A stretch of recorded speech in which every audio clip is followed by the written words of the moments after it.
serie titulada La futura Babilonia comercial del anticristo. Antes de entrar a estudiar esto, que está bastante profundo y vamos a tener una revelación maravillosa de la Biblia, quiero recordarles que de acuerdo a la Enciclopedia de Profecías Bíblicas, de J. Barton Payne, hay 1234 profecías en el Antiguo Testamento. 1234 profecías en el Antiguo Testamento. 578 en el Nuevo Testamento. O sea, en toda la Biblia hay 1807 profecías. Estas profecías están contenidas en 8350 versículos. Y en la Biblia hay 31.124 versículos.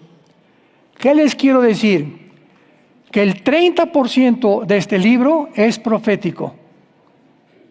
El 30% de la Biblia es de carácter profético.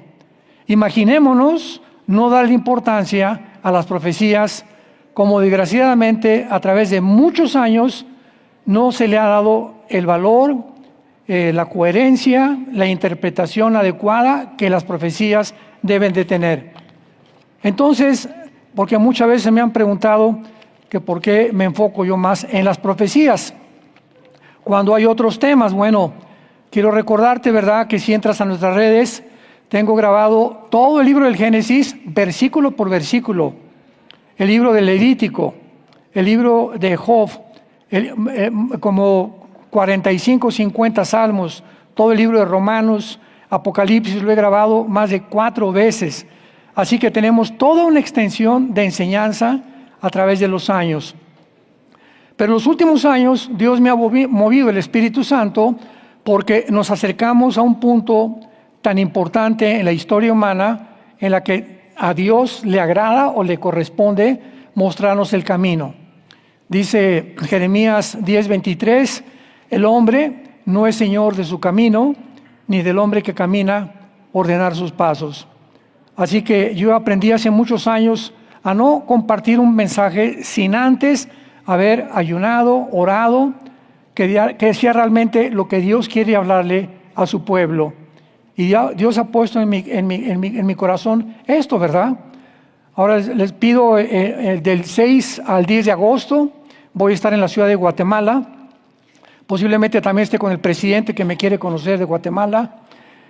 Y vamos a celebrar los 75 años de Radio Cultural, que es la estación más antigua cristiana de toda Latinoamérica. Me invitaron para compartir, vamos a tener una cena con 1,300 pastores. Y cerramos el domingo con 18 o 20 mil personas en el estadio. Así que va a ser un evento precioso, maravilloso. En Guatemala está creo que el presidente actualmente es católico, pero le encanta la Biblia. Aparentemente nos ha escuchado y pues vamos a tener una puerta muy abierta para continuar llevando este mensaje a las naciones. Muy bien, abran sus Biblias los que la traen. Los que no se pueden sentar con un cristiano. Apocalipsis 17 y Apocalipsis 18. Como bien lo dice el título de la serie, es increíble que la Biblia termine con estos 2 capítulos antes de entrar a la eternidad, Apocalipsis 21 y 22. Y que la Biblia haya comenzado con un lugar geográfico que se llama Babilonia. Lo vamos a ver más adelante. Cuando la Biblia nos coloca dentro del tiempo de una profecía y dentro del territorio o el lugar geográfico de la profecía, no nos podemos perder. Por ejemplo, comienza en Génesis 10, que la primera ciudad fundada fue Babel, por un hombre llamado Nimrod, que significa el rebelde, y el que dirigió la primera rebelión mundial masiva contra Dios.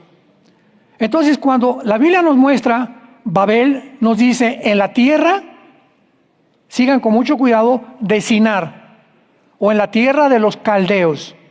Entonces, cuando vienes a la Biblia y siempre lees la tierra de los caldeos, o la tierra, me pueden poner el mapa del Medio Oriente, o la tierra de Sinar, se está refiriendo en la Biblia específicamente, ¿sí lo ven desde allá?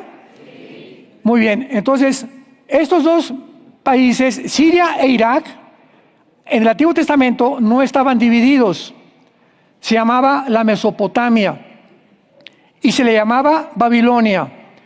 La división que vemos ahorita entre Siria e Irak, Jordania, Irak, etcétera, etcétera, se llevó a cabo en el siglo pasado. Después, cuidado porque esto no puedo apuntar a nadie, me dijeron que no apuntara a los ojos a nadie porque se iban a quedar ciegos, ¿verdad? En el siglo XX, a partir de 1920, se hizo una división por los ingleses y los franceses de todo el Medio Oriente.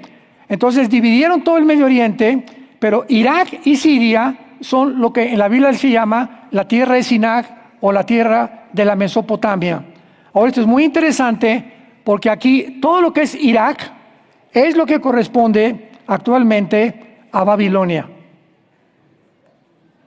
Irak corresponde a la Babilonia bíblica. Entonces ya sabemos exactamente cuando la Biblia habla de Babilonia a qué territorio geográfico se está refiriendo. Muy bien, vayamos rapidísimo antes de Apocalipsis a Génesis capítulo 10 para poder cimentar esta enseñanza. En el versículo 8 al 10 dice así, Génesis 10 del 8 al 10. Y Cus engendró a Nimrod. ¿Quién fue Cus? Uno de los hijos de Noé. Noé tuvo 3 hijos, Sem, Cam y Jafet. Cus es Cam, o sea, desciende de Cam. O sea, cuando dice que Cus engendró a Nimrod, está hablando del territorio africano o del Medio Oriente y parte del Asia Central. Entonces, vemos nosotros que toda la historia nos muestra que la historia comenzó en donde, precisamente de Irak. Y fue de Irak de donde Dios llamó a Abraham. Todavía no había judíos, todavía no existía la nación de Israel. Esto es importantísimo para ubicarnos en la historia y en la cronología de la historia y en el tiempo para entender las profecías bíblicas. Hablando de Nimrod, fue vigoroso cazador delante de Jehová. Versículo 10. Y fue el comienzo de su reino Babel. Erec, que es Irak, Akkad y Calné. ¿Qué notan ahí? En la tierra de Sinar, o sea, entre Siria y entre Irak. Ahí se levantó por primera vez la torre de Babel. Ahora, qué interesante que la palabra Babel signifique confusión. Entonces, cuando el ser humano se aleja de Dios, el ser humano cae en su confusión.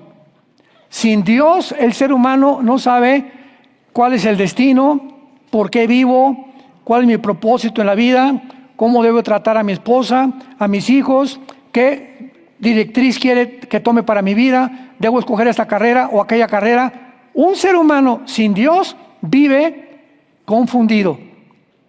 Y así comenzó la Biblia y así terminará la historia del ser humano. Nunca en la historia el ser humano en el siglo XXI se había encontrado tan confundido. Ya nadie sabe lo que está diciendo. ¿Cómo es posible que hayamos llegado al punto en la pandemia donde se le cambió el nombre a los niños por niñas y a las niñas por niños? ¡Qué confusión! ¿Por qué la confusión? Si la genética y la biología nos dice que si tú tienes el cromosoma Y, eres macho camacho. Y si tienes los 2 cromosomas X, eres mujer. ¿Cómo pudimos llegar a esta confusión? Que hasta médicos, biólogos, genetistas comenzaron a enseñar que se podía cambiar el sexo y que había más de 30, 40 géneros.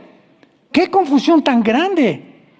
Qué confusión de la pandemia que nos cerraron la boca para que no respiráramos con las famosas pañales que nos ponían aquí. Qué confusión tan grande había, donde creían que el virus no estaba en los restaurantes. Si te tapabas y llegabas a tu mesa, te quitabas la máscara y te podías sentar y ahí no había virus. Qué confusión tan grande actualmente hay con los gobernantes. Ya no saben si los demócratas, los republicanos, o el comunismo, o el socialismo, o qué sistema de gobierno es el adecuado para gobernar cuando todos han fallado y fracasado. Hay confusión en la Biblia, hay confusión en la teología, hay confusión en la filosofía, hay confusión en las religiones. Es una confusión impresionante. Nada más métete a TikTok. Yo jamás lo veo. Pero estamos bombardeados. Tú oyes una voz por acá, otra voz por acá, otra voz por acá, otra voz por allá. Llega ese momento que dices, ¿será verdad? ¿Será mentira? ¿Que realmente podemos llegar a entender quién nos está diciendo la verdad en el mundo tan confundido, de tantas mentiras en las redes sociales, de tantas cosas que están tergiversando completamente de su propia naturaleza?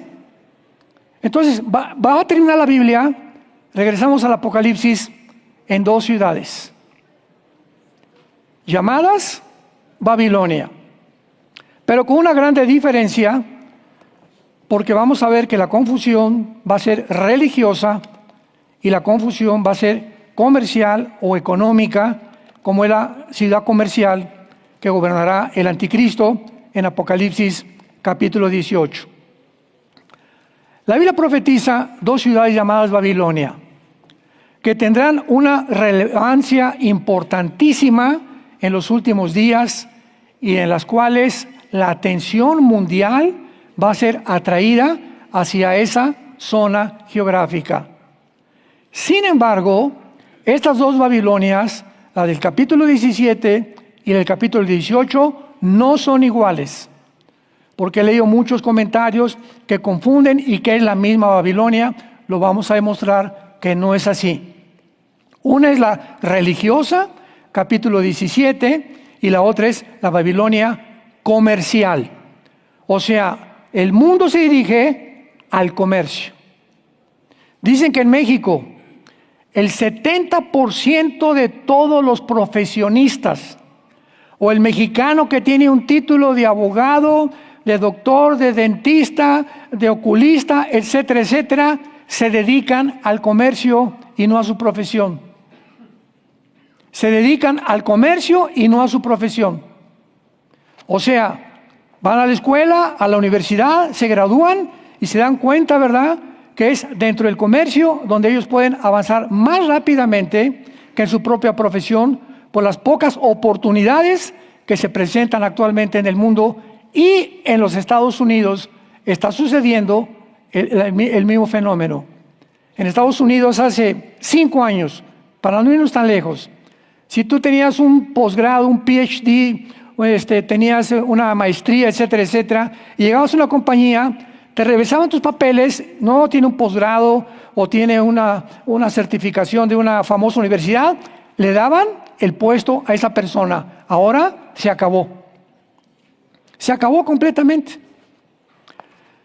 Un ejemplo tan grande es nuestra hija Natalia, ¿verdad? Nuestra hija Natalia se graduó de una universidad allá en Estados Unidos, bastante buena la universidad, le dieron una muy buena beca también. Cuando acabó, antes de que se casara, buscó trabajo en todos lados. El único trabajo que encontró fue en un kinder con los niños cuidándolos.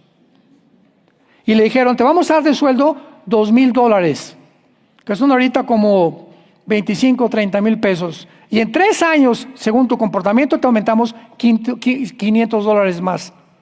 O sea que ella en 5 años por lo menos no iba a ganar con el título que tenía más de $4,000 mensuales. Qué increíble, ¿verdad? Claro que se regresó a México, se casó aquí y está muy bien. Pero es la situación que se está viviendo. Es una situación de confusión, que las cosas en el mundo han cambiado drásticamente. Ahora bien, la palabra Babilonia se usa 283 veces en la Biblia. Es la segunda palabra usada más que Israel. Y generalmente, siempre que se usa Babilonia, se usa anexada o en conexión con Israel. O sea que Babilonia e Israel están así completamente en la Biblia. Por lo que cualquier cosa que suceda en Babilonia le sucede a Israel o viceversa. Y solo una vez la palabra Babilonia es usada como un símbolo, nada más una vez en Apocalipsis 17. Dice el versículo 1 de Apocalipsis 17. Corroboremos esta verdad. Vi entonces uno de los 7 ángeles que tenía las 7 copas y habló conmigo diciéndome: ven acá y te mostraré la sentencia contra la gran ramera que está sentada sobre muchas aguas. El título que se le da a la Babilonia del capítulo 17 es el título de una prostituta espiritual o de un sistema religioso que se ha vendido y que en los últimos días tendrá su base en la ciudad de Roma. Versículo 18. Y la mujer que has visto es la gran ciudad que reina sobre los reyes de la tierra. Cuando Juan, el apóstol, escribe el Apocalipsis, la ciudad que reinaba en el mundo, ¿cuál era? ¿Tlalnepantla? Roma. Entonces no hay vuelta de hoja, o sea, no podemos estar, pues yo creo que va a ser esto, va a ser Roma el asiento de un sistema religioso que se vendió, que se prostituyó, que apostató, y Dios le llama ramera. ¿Por qué le llama ramera? Porque en el mundo natural, una mujer que ofrece su cuerpo por dinero, ¿qué cosa está haciendo? Se está vendiendo. En el área espiritual, cuando una persona ofrece sus servicios y se mezcla con la política para poder tener ganancias, se está vendiendo y prostituyendo el llamado que Dios le hizo. Entonces, por ejemplo, Roma durante casi siglos, ¿verdad? Más de 10 siglos, nadie podía en Europa, ningún príncipe de Holanda, ni el rey de España, ni de Inglaterra, nadie podía hacer negocios, podía casarse con nadie sin el permiso de Roma. Durante casi 18 siglos, dominaba completamente el mundo político, económico, y el espiritual mandó matar en la Inquisición a todos aquellos que no aceptaran que bajo Roma hay salvación. Imaginemos nada más. Hasta que vino la gran reforma protestante, ¿verdad? Que se levantó Martín Lutero, Juan Calvino, Zwinglio y todos los grandes reformadores, donde protestaron y dijeron: espérame tantito. Calvino dijo: ¿cómo es posible? Él era un monje y leyó lo que estaba estipulado por el Vaticano, que Roma salva, que los santos son intermediarios entre nosotros, que a través de la hostia es la conversión mágica del cuerpo de Cristo por la sangre de Cristo. Entonces agarró Lutero y puso las 95 tesis en un papel y las clavó en la catedral de Wittenberg en Alemania. Ahí en la mera puerta de la catedral, que era la más famosa. Y vinieron pues todos los obispos y todos los cardenales. El Papa mandó que las quitaran las 95 tesis y lo mandaron citar al Vaticano a Martín Lutero. Y entonces estaba una gran procesión de todos los cardenales de un lado y del otro, y el Papa en medio, y Lutero en medio, y le dijo el Papa: Martín Lutero, ¿aceptas que tú hiciste estas 95 tesis? Sí, contestó Martín Lutero. Pues tienes que renunciar a ellas bajo pena de muerte. Y Lutero contestó: llevaba un Nuevo Testamento. Quiero decirles con este libro, y retó a todos los cardenales y al Papa, que si ustedes me contradicen y encuentran que es mentira lo que he dicho y que no está en la Biblia, acepto ser muerto. Hubo un silencio sepulcral. Nadie dijo ni pío, porque dijo: estoy apegado a la palabra de Dios. Y es la palabra de Dios, la Constitución y el camino, la verdad, el cimiento, el fundamento de todo el cristianismo. Pues lo condenaron a muerte, huyó, ¿verdad? Lo protegieron los reyes de Holanda, etcétera, etcétera. Se casó con una monja. la fue a sacar del monasterio también. Y entonces vemos nosotros de qué forma, a través de todos los siglos, esto ha sido una distorsión totalmente de la palabra de Dios. Ahora que venía yo aquí a México, salí el viernes de Dallas, y en el aeropuerto de Dallas estaba yo desayunando, y estaba un señor enfrente de mí, y se acercó y me dice: oiga, usted es Armando Alducin. Sí, que está mucho gusto que nos ve en la televisión. Ah, pues qué bueno. ¿Y quién eres tú? Le pregunté, y me dice: soy un misionero. Ah, qué gusto, le dije, qué bendición. Me dice: soy católico. Ah, qué gusto, le dije, qué bueno que amas al Señor.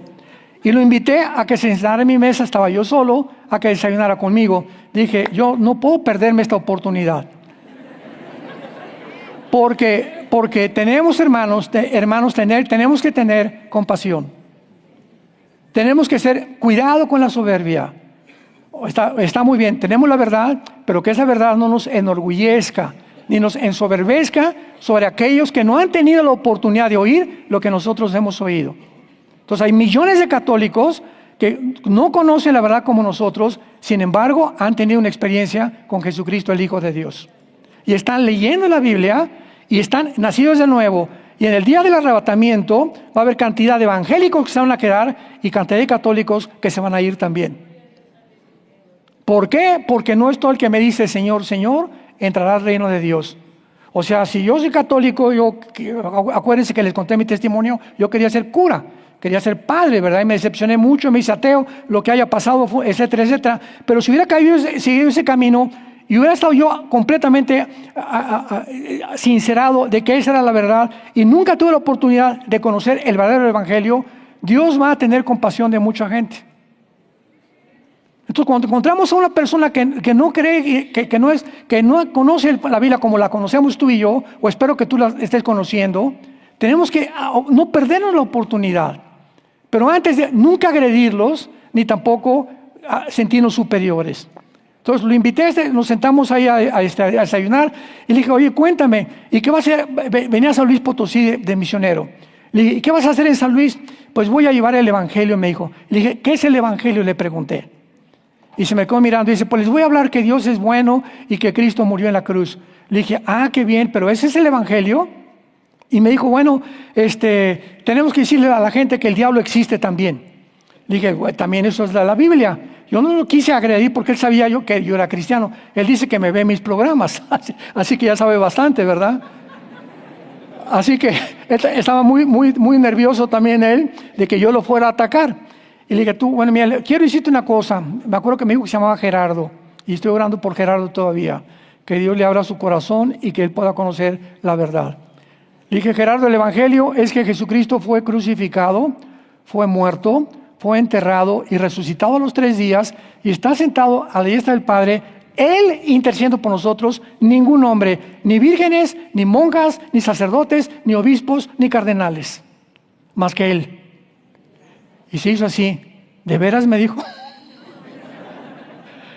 Le dije: ¿no traes una Biblia? Me dice: no, la olvidé.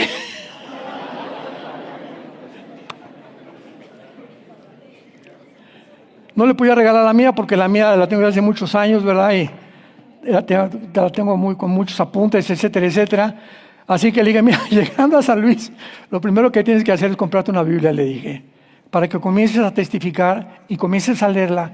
Y pues ahí después del desayuno oré por él, gracias a Dios. Pero yo le pedí a Dios en la mañana, bueno, cada mañana que salgo y que lo vamos a hacer todos, siempre le digo a Dios en las mañanas: Padre, permíteme encontrarme a alguien hoy a quien le pueda hablar de ti. Al mesero, a la tortillera, al elevadorista, al bellboy, al chofer del taxi, el que va conmigo junto al avión, en el camión, a cualquier persona que tú te encuentres, pídele a Dios y créemelo, como me lo puso Dios en bandeja de plata a Gerardo, así te va a poner Dios a las gentes cuando Dios ve que tenemos pasión por las almas. Tenemos que tener pasión por las almas. Por tu abuelita, por tu tío, por tus hermanos, por tus papás, por tus amigos en la escuela. Tenemos que tener pasión por ellos. Porque si alguien se muere sin Cristo, se condena eternamente. Y sobre todo aquellos que lo rechazaron. Entonces, en Babilonia, la ramera, en el capítulo 17, es un sistema que se prostituyó y recordemos esto, cuando hablamos de esto no estamos hablando de la gente. Por favor, abramos los ojos y los oídos. Cuando yo digo, Venezuela es un país precioso y la gente es preciosa, ¿a quién me refiero? A la gente y al país. Cuando habla México es precioso y los paisajes de México y los océanos que tiene y los puertos que tiene México y la comida que tenemos es maravillosa. Cuba, preciosa, qué linda Cuba, etcétera, etcétera. ¿Cuál es el problema? Los gobiernos. Entonces no estamos hablando de la gente. Cuando hablamos el Vaticano, estamos hablando de un sistema corrompido hasta el tuétano, donde hay millones de católicos que son sinceros y son muy buenas personas.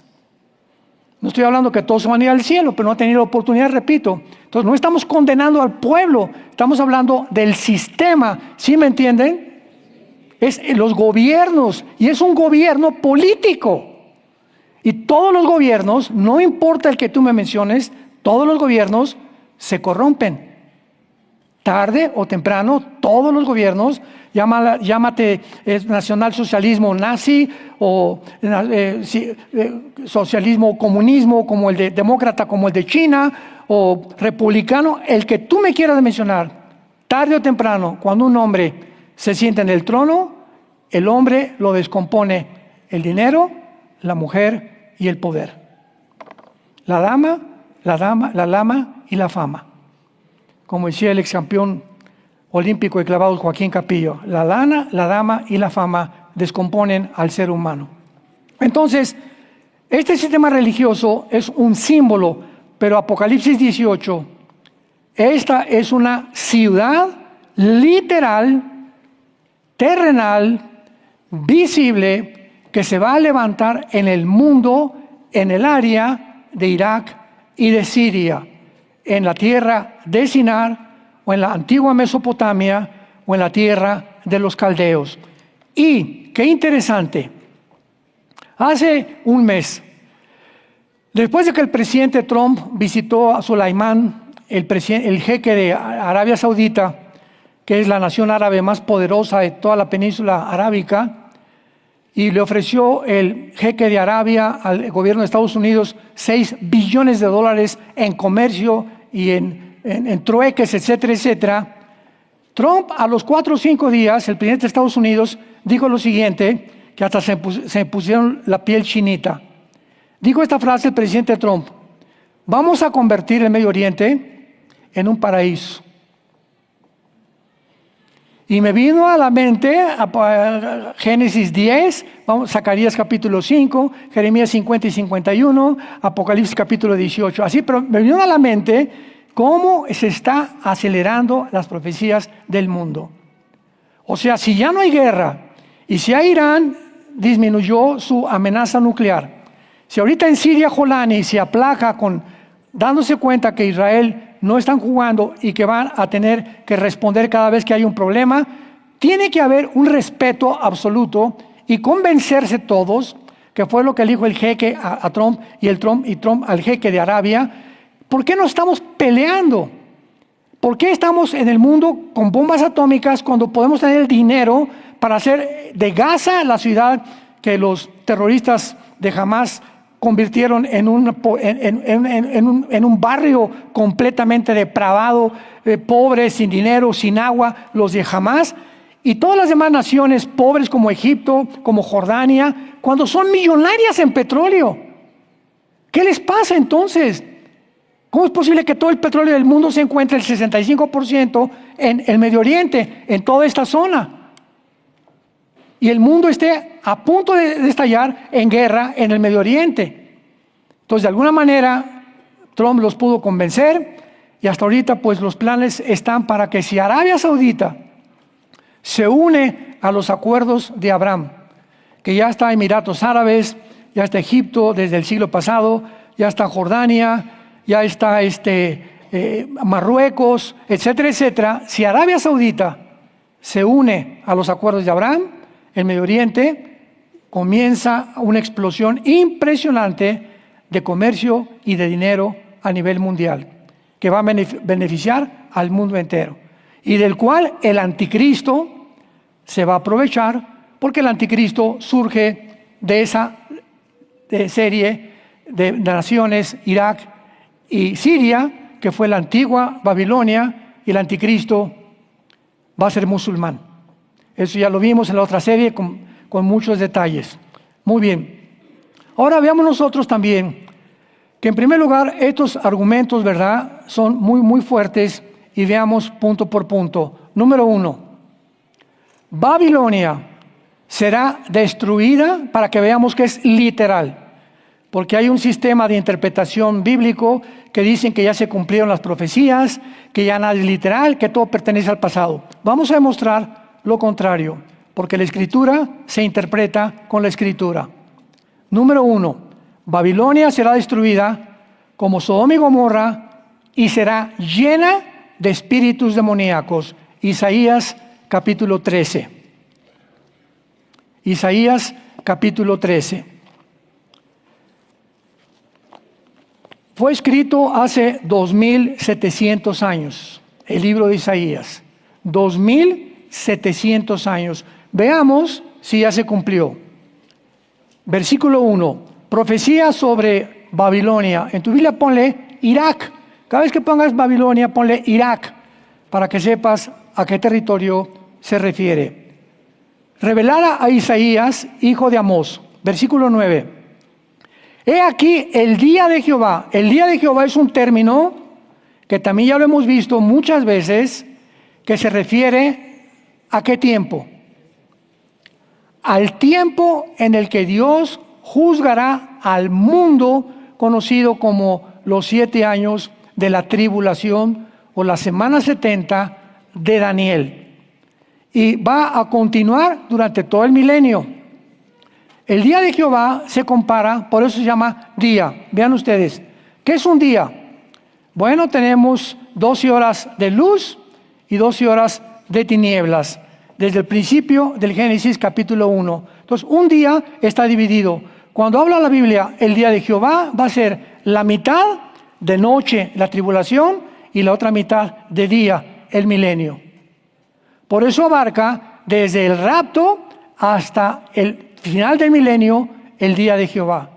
Mezcla la bendición con el juicio de Dios. Por eso se le llama el día de Jehová, que no es un día de 24 horas, es un día que se prolonga por muchos años. Ahora, muy bien, veamos que dice aquí: el día de Jehová viene terrible, de indignación, ardor de ira, para convertir la tierra en soledad y raer de ella a los pecadores. Por lo cual las estrellas de los cielos y sus luceros no darán su luz. Esto no ha sucedido. El sol se oscurecerá al nacer y la luna no dará su resplandor. Y castigaré al mundo por su maldad, a los impíos por su iniquidad. Y haré que cese, ¿qué cosa? El pecado que Dios viene a castigar es la arrogancia. ¿Cuál arrogancia? Bueno, el Foro Económico Mundial, hace un año, el que era director del Foro Económico Mundial en Davos, Suiza, dijo: hemos llegado a ser dioses. Vamos a evolucionar porque tenemos ya la genética y la tecnología y todo lo que el mundo cibernético para poder transformar al ser humano en algo que nunca había sido, en un Dios. Imaginémonos que los hombres más sabios, científicos y más inteligentes del mundo se reúnen una vez al año en Davos, Suiza, en las montañas, para discutir entre más o menos 40, 50 familias que son el futuro de todos nosotros. Ellos son los que planearon la pandemia. Ellos son los que planean todo lo que va a venir en el mundo. La soberbia. Creyeron lo que Satanás le dijo a Eva en Génesis 3:5. Serán como dioses, conociendo el bien y el mal. Y cuando el ser humano le dice a Dios: no te necesito, te conviertes en un Dios. Si tú eres ateo, déjame decirte algo: el ateísmo ya es insostenible filosóficamente. Oiga, ¿pero por qué? A ver, pruébame que existe Dios, pruébame que no existe. ¿Por qué es insostenible el ateísmo? Porque al momento que dices, no quiero a Dios y no hay nadie que pueda estar arriba de mí, ¿quién es Dios? Pues tú. Ahora yo voy a poner mis reglas, voy a poner mis los principios de ética y de moral. ¿Por qué? Porque no necesito que nadie venga de ningún lado a decirme cómo me porto, quién soy, de dónde vengo y a dónde me dirijo. Te conviertes en un Dios.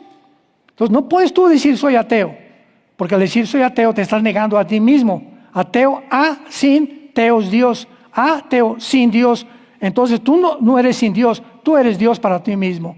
¿Ven por qué es insostenible filosóficamente? Y dice el versículo 13 de Isaías 13, porque haré estremecer los cielos, la tierra se moverá de su lugar en la indignación de Jehová de los ejércitos y en el día del ardor de su ira. Versículo 19, y Babilonia, hermosura de reinos, aquí ya Babilonia la vemos coronada, una ciudad hermosa, con grandeza de los caldeos, será como Sodoma y Gomorra. Nunca más será habitada, ni se morará en ella generación en generación, ni levantarán tienda los árabes, ni pastores harán allí majada. Número 2, Babilonia va a ser un centro comercial mundial. Vayamos a Zacarías capítulo 5, y esta profecía es la más fuerte, la que mejor detalles tiene para confirmar que esta ciudad se va a convertir en el centro mundial de la adoración y donde el anticristo la va a usar para poder llevar al mundo completamente a su propia destrucción. Zacarías capítulo 5. En este pasaje de Zacarías capítulo 5 encontramos lo siguiente. Se los voy a rápidamente a leer y lo vamos inmediatamente a traducir en lo que significa en el original hebreo, para que podamos entenderlo. Zacarías ve un rollo que volaba. Versículo 1. Y me dijo, ¿qué ves? Respondí, veo un rollo que vuela de 20 codos de largo y 10 codos de ancho. Cuando hablamos de estas medidas, estamos encontrando claramente que el codo era la medida de aquí, acá, en el Antiguo Testamento. O sea, estamos hablando como de 23 centímetros, más o menos, es lo que un codo. No había el metro, no había la yarda que tenemos actualmente. Por eso en codos se medía todo lo que es el sistema métrico. Y entonces me dijo, esta es la maldición que sale sobre toda la tierra, para que todo aquel que hurta, como está de un lado del rollo, será destruido. Y todo aquel que jura falsamente, como está del otro lado del rollo, será destruido. Aquí Zacarías está viendo los mandamientos de Dios, que vuelan por todo el mundo, y Dios no hace acepción de personas. No hay ningún ladrón, ningún asesino, ninguna persona que viole los mandamientos de Dios, sin que esa persona atraiga sobre su vida y sobre su familia maldiciones. Maldiciones. Por ejemplo, un hombre casado con niños que tiene pornografía en su casa o que ve programas de pornografía, le está abriendo un portal en el mundo invisible que no lo vemos, donde los demonios van a entrar a tu casa y no por la chimenea, Van a entrar a tu casa y se van a ir principalmente contra tu esposa, contra tus hijos y contra tu propia vida. ¿Me van a matar? Me preguntarás. No, el ataque demoníaco es a la mente. Van a comenzar a confundirte. Vas a comenzar a decir, la Biblia ya no es verdad si es que te dices cristiano, o ya no creo esto. Vas a tener amistades que ya no son cristianas, que te guste mejor ir a emborracharte que estar en tu casa leyendo la Biblia con tu familia. Vas a tener problemas con tus hijos bastante serios, que te van a hacer reaccionar, y que si tú no reaccionas por ninguna de estas situaciones, te hundes completamente en un pozo y en un abismo, y en la trampa que tú preparaste, ahí vas a caer. Esto es verdad, o sea, no estamos jugando, con Dios no jugamos, santos de Dios. Damas y caballeros que nos acompañan, Dios es un Dios de santidad y nos deja su palabra para que la obedezcamos y para que entendamos sus mandamientos. Vayamos a la profecía de la ciudad comercial, versículo 5 al 11. Veamos con mucho cuidado este pasaje. Y salió aquel ángel que hablaba conmigo y me dijo, alza ahora tus ojos y mira qué es esto que sale. Y dije, ¿qué es? Y él dijo, este es un efa. Apúntalo en tu Biblia. Un efa es la medida de comercio que se usaba en el Antiguo Testamento.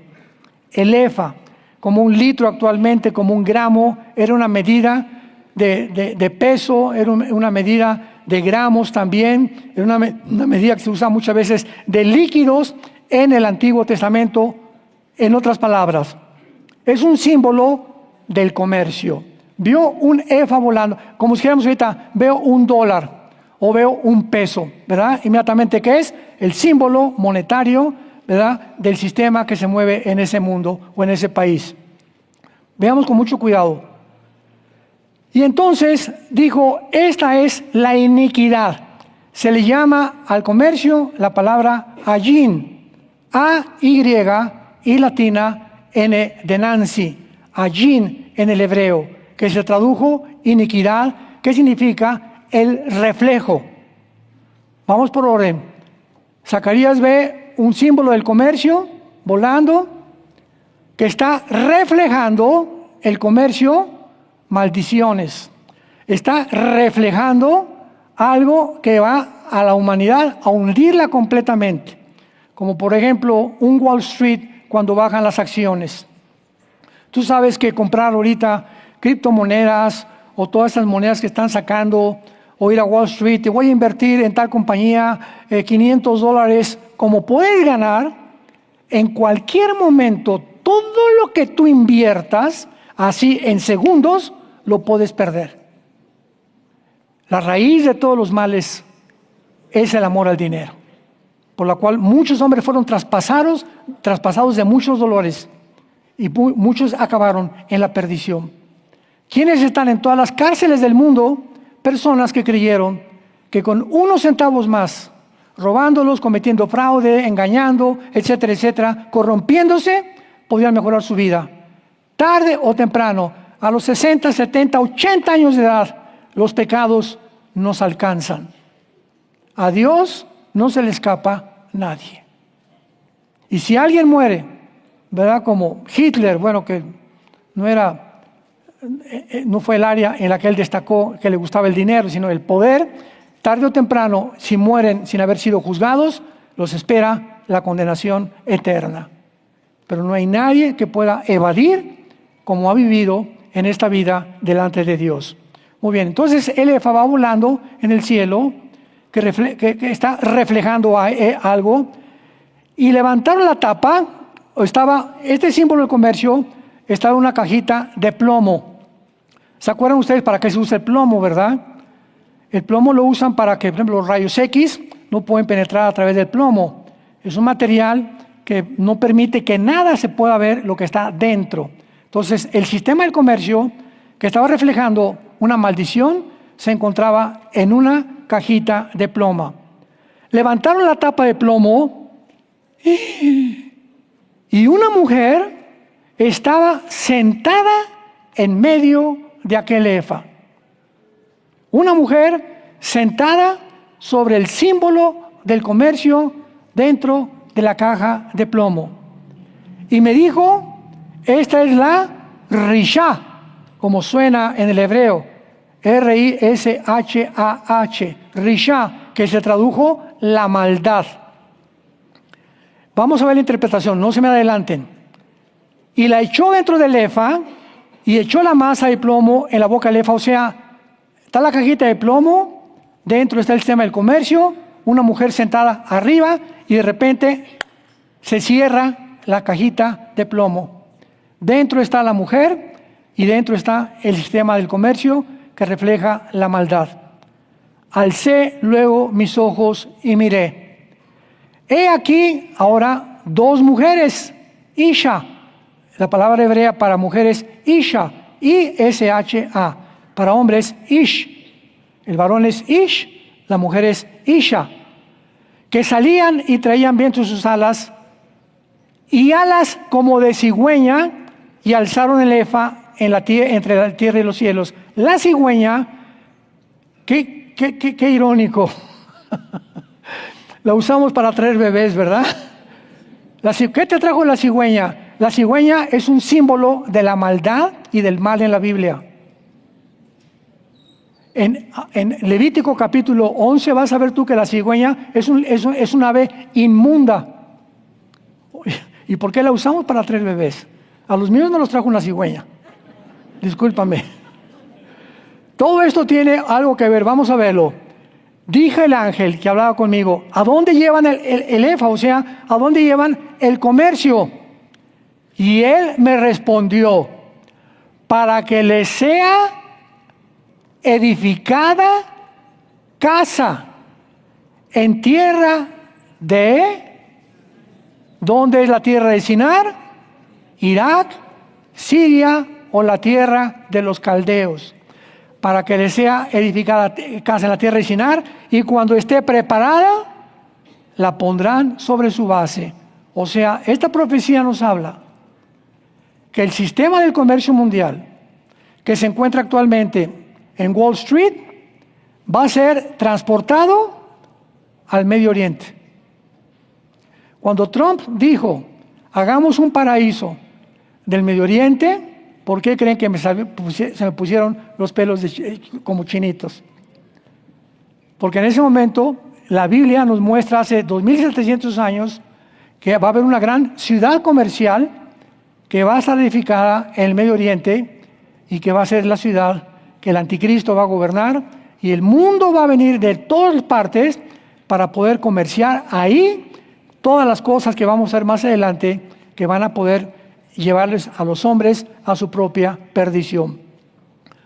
Aunado a esto, veamos qué dice Santiago capítulo 5 en el Nuevo Testamento.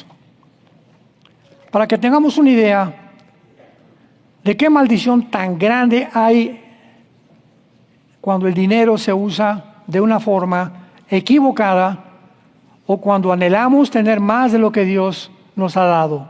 Santiago 5, vean esto. Vamos ahora, ricos, lloren y aullad por las miserias que os vendrán. Me detengo rápido, acordémonos, no es malo ser rico, ¿verdad? Según de Timoteo,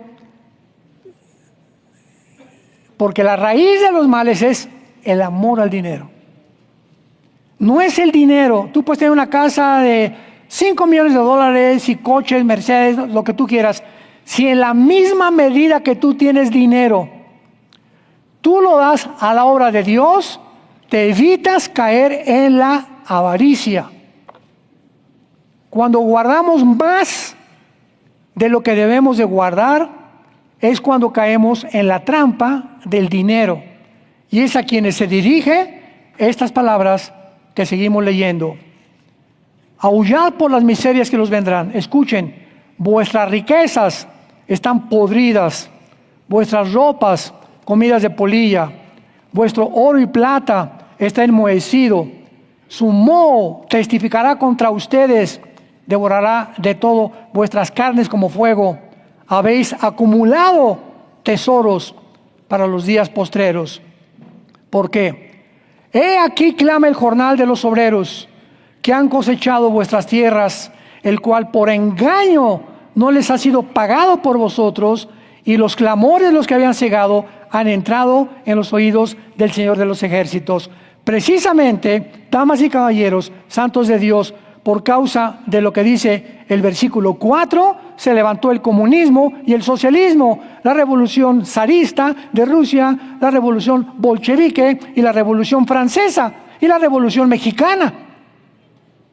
¿Por qué? Por la explotación de las clases altas a las clases pobres. Y cuando el Nikolai Lenin encontró, ¿verdad?, que se podía explotar esto porque la gente está, oye, los ricos, yo estoy así porque los ricos me han robado, y porque esto, ¿y quién hacían los ricos en aquel tiempo? Estados Unidos, los imperialistas. Vamos a luchar contra los imperialistas, y el comunismo corre por todos lados porque la culpa la tienen ¿quiénes? Los que tienen dinero, y no es así. Y cuando comenzamos a creer nosotros que realmente todo esto es por causa de que nosotros no hemos prosperado, porque alguien me está explotando, a esas personas que explotan a los trabajadores, si tú tienes sirvientes en tu casa y no les pagas tiempos extras, si no les pagas vacaciones, si no les pagas su aguinaldo, si tú no tienes estos principios rectos de la administración del dinero, eres una persona explotadora. Y Dios no va a perdonar esto. Tenemos que ser justos con todos nuestros tratos con nuestros semejantes. Dios ha oído y ha visto a los que explotan a sus semejantes, por lo cual los tienen, por ejemplo, como en Cuba, por pobre pueblo cubano, ¿verdad? Como en Venezuela, es un pueblo explotado. Nicaragua es un pueblo explotado. ¿Por quién? Por una cúpula, por un séquito de personas o familias que se aprovechan de ellos y no les dan lo que merecen, y todo para acá y para acá y para acá. Cuando murió Fidel Castro, le encontraron más de 50 millones de dólares en el extranjero. La hija de Chávez le encontraron con millones de dólares, no sé en dónde más, igual que a Hugo Chávez, ¿verdad? O sea, son puras mentiras. Queremos que todos seamos iguales. No es cierto, no es cierto, no es cierto. El mundo ha estado demasiado ciego ante la realidad. Versículo 5, han vivido en deleites sobre la tierra, han sido disolutos, han engordado vuestros corazones como en día de matanza. Han condenado y dado muerte al justo y él nos hace resistencia. Finalmente acaba este discurso a los jueces, ministerios públicos, diputados, senadores, que tienen no el poder el dinero, el poder político para hacer dinero y explotar a sus semejantes. Y esto es lo que causa las revoluciones. Yo cuando era joven fue lo que me movió, yo me quería ir a Cuba, guerrillero. Me quería en el barco Grama, en el que se fue Fidel Castro y el Che Guevara a organizar el ataque al cuartel Moncada, que fue el primer fracaso de Fidel Castro. Porque somos idealistas, ya estamos cansados de tanta explotación de los gobiernos. Y queremos a través de la revolución armada y violenta mejorar y cambiar el gobierno. Venimos a Cristo y nos dice Cristo, no es el camino, hijo mío. No es el camino, la venganza es mía, dice el Señor. Sigue la paz y síguela y predica el Evangelio.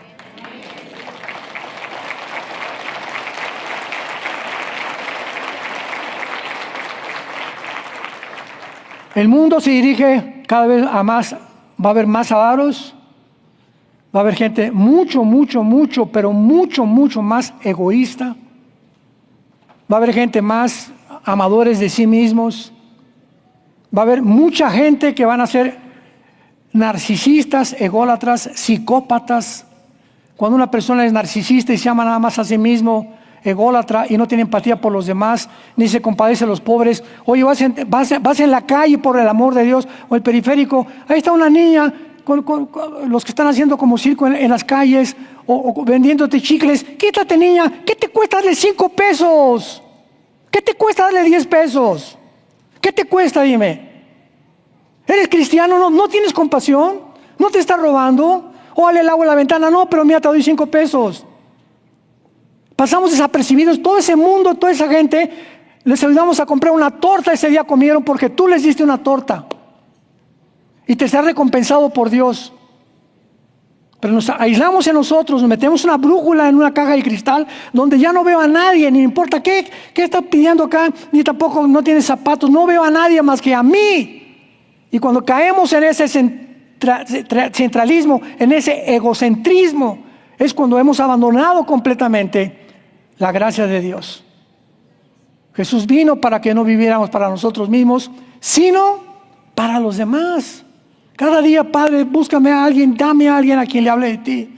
Dame a alguien a quien le pueda dar una caridad, que ya no es caridad. Cuando éramos religiosos era una caridad, eran limosnas. Pasaba el cura, la limosna. Ahora ya no, ahora demos conforme hayamos prosperado, dice la Biblia. Ahora tengamos más compasión de los demás, vivamos más para los demás. Cuando tengas la oportunidad de ayudar a alguien y comprarle una torta, un taco de chile aquí de la esquina, cómpraselo y dáselo y regálaselo.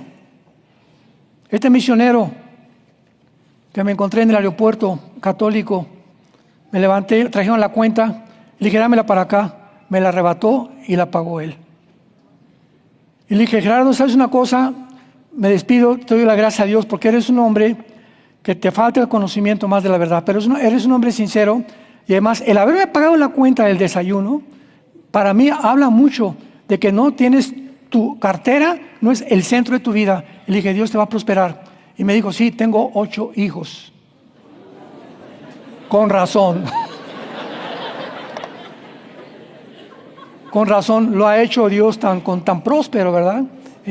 No era un hombre que tenía dinero, era un misionero. Digo que venía de Estados Unidos, tenía un negocio de pintura, no sé qué cosa. Iba a San Luis a sacrificar 15 días de su trabajo a sus hijos, países de misionero, a San Luis Potosí, y hablar de Cristo de acuerdo al concepto que él tiene de Cristo, sin el conocimiento que tenemos muchos de nosotros. Pero ¿qué es lo que ve Dios? Dios ve el corazón. Tiene un corazón lindo, un corazón que quería ayudar a la gente, y pagarme la cuenta para mí significó muchísimo. Porque vi un hombre que es desprendido, que un hombre que le gusta dar en lugar de recibir. Y por eso oremos por él. Acuérdense, se llama Gerardo, está en San Luis Potosí, oren por él. Misionero católico, segurísimo, yo me lo voy a encontrar, me lo voy a volver a encontrar, convertido a Jesucristo.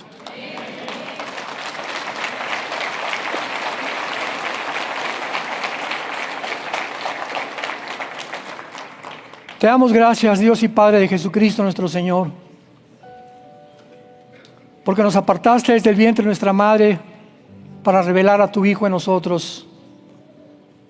Nos llamaste para que te conociéramos, Jesús. Tu Padre nos llamó para que te conociéramos, Jesús. Que no estimaste el ser igual a Dios como cosa que aferrarte. Tú, estando en la gloria, te despojaste. Te saliste de todos los privilegios que tenías en el cielo con tu Padre y bajaste a este mundo, a este basurero, en el mundo donde vivimos, a caminar entre la basura que éramos, a caminar entre nosotros, y tuviste compasión de los enfermos, tuviste compasión de los endemoniados, tuviste compasión de todos, al grado que finalmente en la víspera de tu muerte te hincas y nos lavas los pies. Tú, el Rey del universo, nos lavas los pies, abres tus brazos en una cruz y le dices a tu Padre que nos perdone. Ejemplo les he dado, dijo Jesús, para que caminéis como yo caminé y para que andéis en el mismo camino en que yo caminé. Porque el más grande entre ustedes no es el que es servido, sino el que sirve su vida por los demás y da su vida por los demás. Maridos, amen a vuestras mujeres como Cristo amó la iglesia y se entregó. Entreguémonos por nuestra esposa. Seamos nosotros los siervos de nuestra esposa, de nuestros hijos. Seamos humildes y Dios nos levantará en el día apropiado y en el tiempo de Dios. Sigamos la paz con todos. Bendigamos a los que nos persiguen, a los que nos ultrajan. Nunca, nunca, nunca busques venganza de nada ni de nadie. Entrégale todas tus cargas a Dios y su paz, que sobrepasa todo entendimiento,